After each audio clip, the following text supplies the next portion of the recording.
বাজারে আসলে দুই ধরনের বাইক পাওয়া যায়, একটা হচ্ছে কার্বুরেটর এবং আরেকটা এফআই। আপনার আসলে নতুন যারা বাইক কিনতে চান তারা একটা কমন কনফিউশনের মধ্যে ভোগেন যে কোন বাইকটা কিনবো, কার্বুরেটর নাকি এফআই। তো বাইক সিলেকশনের ব্যাপারে আপনাকে তিনটা বিষয়ে উত্তর আগে জানতে হবে। একটা হলো আপনি কোন লোকেশনে বসবাস করতেছেন এবং আপনি কেমন রোডে চালাতে চান এবং কি পারপাসে ব্যবহার করতে চান। তো লোকেশন এখানে ফ্যাক্টর হচ্ছে সব থেকে বড় একটা কারণ হচ্ছে আপনি যদি ঢাকার বাইরে বসবাস করেন তাহলে বলবো আপনার জন্য এফআই না, আপনার জন্য কার্বুরেটর ঠিক আছে।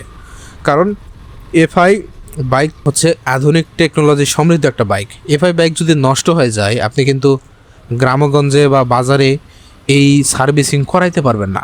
আপনাকে একটা হিউজ লেভেলে প্যারা খেতে হবে, খুব হ্যাসেল পোয়াতে হবে এই এফআই বাইক কিনলে। আপনি যদি কার্বুরেটর বাইক কিনেন, কার্বুরেটর হয়, তাহলে এটা আপনি যে কোনো জায়গায় আপনি সার্ভিসিং করাইতে পারবেন। গ্রামগঞ্জ বলেন, বাজার বলেন, বাংলাদেশের যে কোনো প্রান্তে at anywhere at any time আপনি এটা সার্ভিসিং করাতে পারবেন। কারণ কার্বুরেটর হচ্ছে একটা অনেক পুরনো টেকনোলজি সমৃদ্ধ বাইক, যেগুলো আমরা অনেক বছর আগে থেকে দেখে আসতেছি। বাংলাদেশের মানুষজন এই ইঞ্জিনের সঙ্গে ওতপ্রোতভাবে জড়িত এবং এটার সাথে সে ইউজ টু, মানে এটার সব কিছু সে চেনে। এটা কার্বুরেটর বাইক আপনি যে কোনো মেকানিককে দিয়ে আপনি সার্ভিসিং করাইতে পারবেন। কিন্তু এফআই বাইকের বেলায় ভাই একটা ঝামেলা নিতে হবে আপনাকে, আর সেটা হলো এফআই বাইক হচ্ছে আধুনিক টেকনোলজি সমৃদ্ধ বাইক। আর এই এফআই বাইককে সার্ভিসিং করানোর মতো সার্ভিসিং সেন্টার আসলে গ্রাম পর্যায়ে নাই। কারণ এফআই বাইক সার্ভিসিং করতে গেলে আপনাকে সেই লেভেলের মেশিনপত্র, তারপর সে ট্রেন্ড মেকানিক, এইগুলো গ্রামে পাবেন না।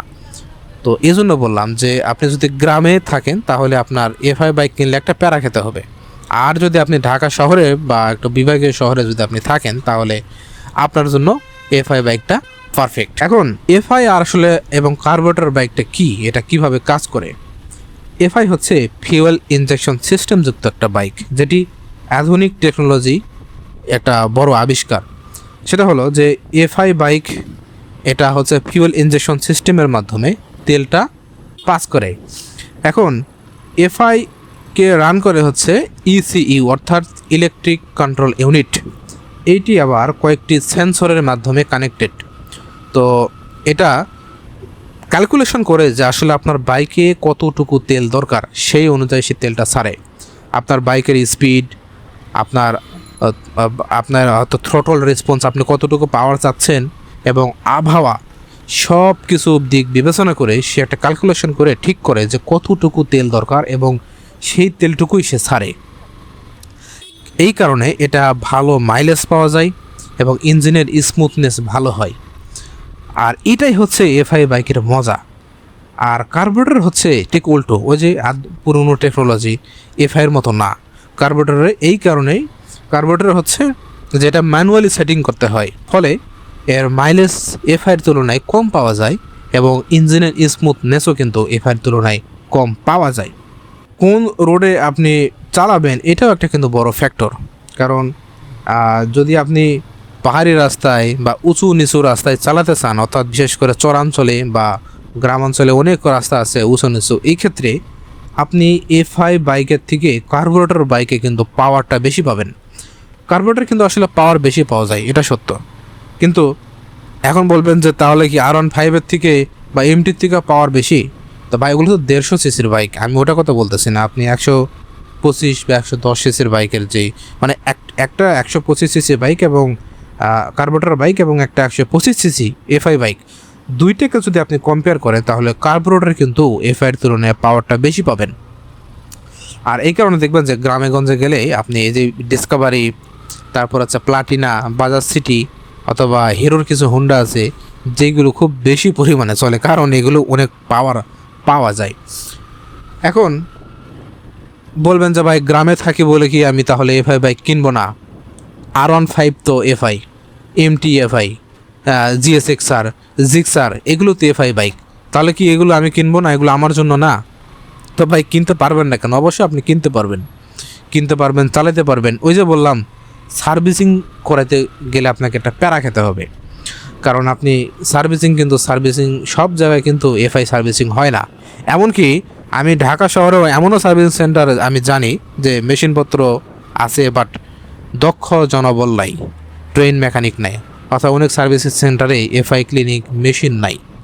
তো এই কারণে আর ইলেকট্রিক কন্ট্রোল ইউনিট আপনাকে এটা একটা সফটওয়্যার আছে একটা, সেই সফটওয়্যারের মাধ্যমে এটাকে স্ক্যান করলেই বের হয়ে আসে যে কোথায় কি গ্যাপ আছে, সেগুলো অ্যাডজাস্ট করা যায়। তো এত আধুনিক টেকনোলজি আসলে গ্রামের দিকে নাই, ফলে আপনি যদি গ্রামে বসবাস করেন তাহলে আপনার জন্য কার্বোরেটরটাই বেস্ট। আর উঁচু নিচু রাস্তার জন্য কার্বোরেটর অবশ্যই ভালো, কিন্তু মাইলেজের কথা যদি আপনি চিন্তা করেন ভাই, তাহলে আপনাকে অবশ্যই এফআই বাইকটা আপনার জন্য ভালো। এখন আসি আরেকটা বিষয়, সেটা হলো যে তেলের বিষয়। বাংলাদেশে তেলের যে মান, সেই তুলনায় যদি আপনি চিন্তা করেন, মানে পুরো বাংলাদেশের কথাই বলতেছি, তেলের যে মান সেই হিসেবে যদি আপনি চিন্তা করেন, তাহলে আপনি এফআই বাইকে জন্য আসলে বাংলাদেশ না।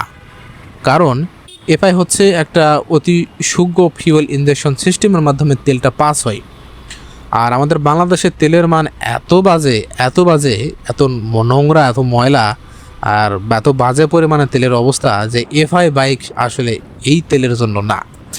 কার্বোরেটরে কিন্তু আপনি সব ধরনের তেল আপনি ব্যবহার করতে পারবেন, কোনো সমস্যা নাই, ও সব হজম করে ফেলবে।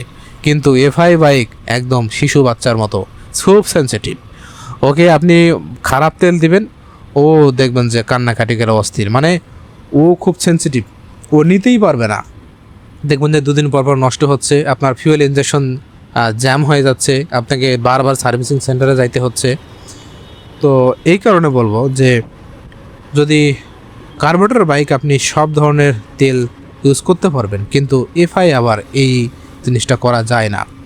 তো এই দিকটা চিন্তা করলে আমি মনে করি যে কার্বোরেটর বাইকটা বাংলাদেশের তুলনায় ভালো। তো এফআই এবং কার্বোরেটর বাইক আপনার জন্য কোনটা কেনা উচিত, এটা আপনি মনে হয় আশা করি আমার ভিডিও থেকে বুঝতে পেরেছেন। এবং এছাড়াও আপনি ইউটিউবে অসংখ্য ভিডিও পাবেন যে এইগুলো নিয়ে যে আপনি কার্বোরেটর কীভাবে কাজ করে, এফআই কীভাবে কাজ করে, অ্যানিমেটেড ভিডিও আপনি পাবেন। এইগুলো দেখলে একটা ভালো আইডিয়া আপনি পেয়ে যাবেন।